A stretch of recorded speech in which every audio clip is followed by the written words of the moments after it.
Hi, this is Kendra from Pencil and Pigment, and today I wanted to create berry ink, blackberry ink, and see if I could paint with this. So this is what we currently have in our yard. I am doing a no-buy art supply for the year, so I am trying to find creative ways to expand what I own.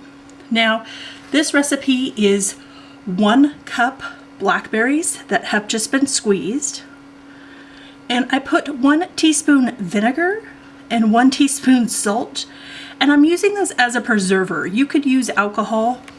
You could even add like gum arabic to this if you wanted to help with viscosity and sort of how it lays down, but I don't have any, so I am just going to create and see what I get. This is a very lovely sort of fuchsia color. Now, I know in the 18th century, iron gall was the primary ink. It was considered the best ink to use. And this is a mix of gum arabic, iron, and then tree galls. And tree galls, if you're unfamiliar, it's when there's a specific, I'm not up on all my entomology, but there's a certain type of wasp, and it burrows into the tree and it forms a knot, and that is a tree gall. So I am trying to do a little portrait here, like an abstract portrait. We'll see how this goes. In case you were wondering, like, what is she doing? Anyway. But the ingredients had to be imported, so the ink was costly in the 18th century. So people figured out how to make their own ink. And I think this is really, really fun. I think if you have really expensive inks that you are saving for very important projects, for gift giving, for creating, and you want something sort of cheap on hand to practice with, whether it be like pen and ink illustration or hand lettering or calligraphy, rifling through your backyard, that's a big yes for me. I'm a big fan.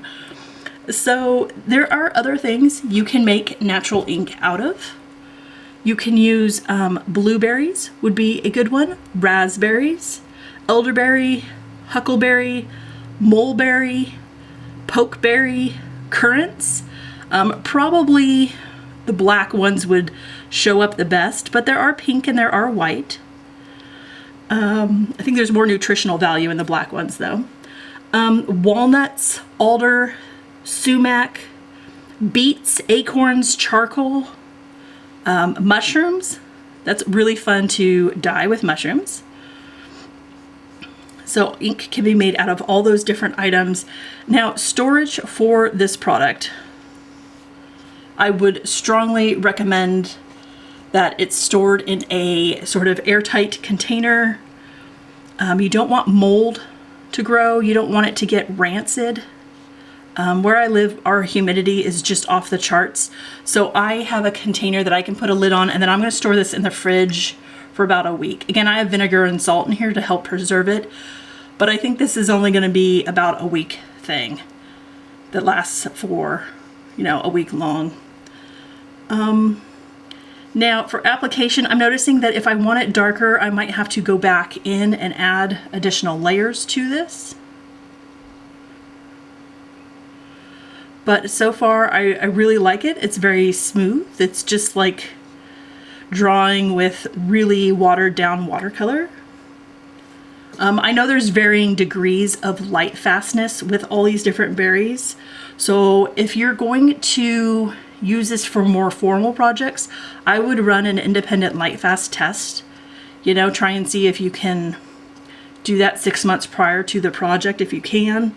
Otherwise, this would be really fun for sketchbooks, things that aren't seeing the light, or print reproduction products, things like that, or just practicing.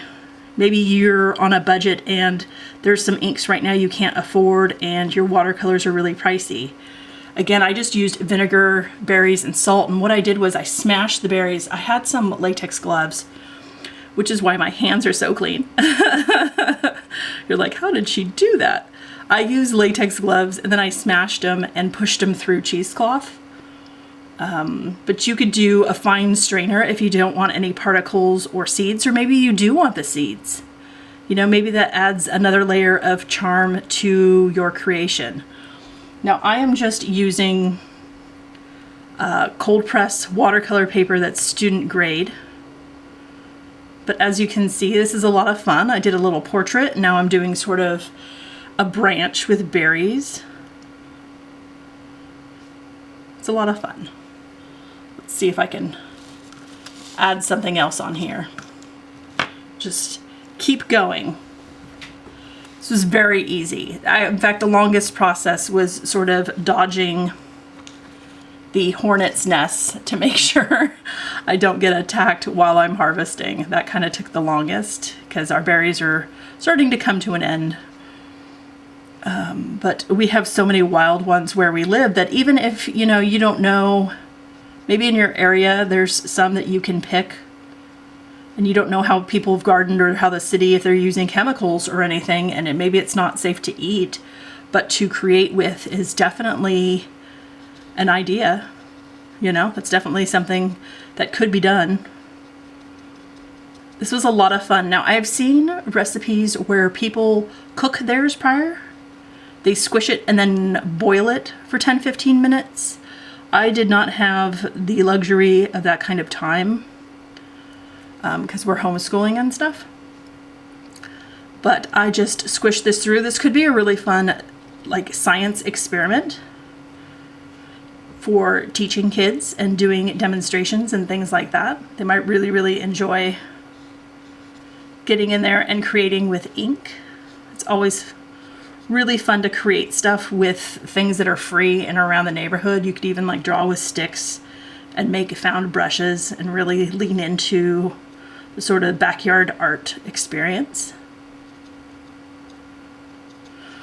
I am John a tiger, sort of. I am using, I don't even know what this brush is. It looks like says a 6, so we'll go with that. But I tend to work small, so you know, the 3020 would probably be a little better for some of these details. But again, this is just a demo and I'm just experimenting and having fun with this. This is really cool. It's not as fragrant as the one I did with the cabbage ink. That one was, my room definitely sort of smelled like cabbage, which is fine. But if you don't care for that smell, that may not be the ink you want to try right away. So.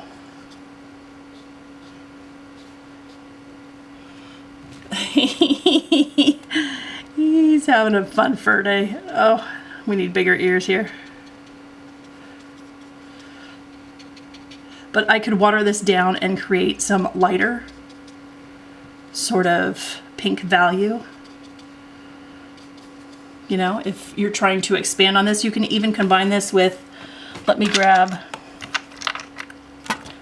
I have some black here. This is Mars Black in a pan. Let me make sure it's fairly clean here.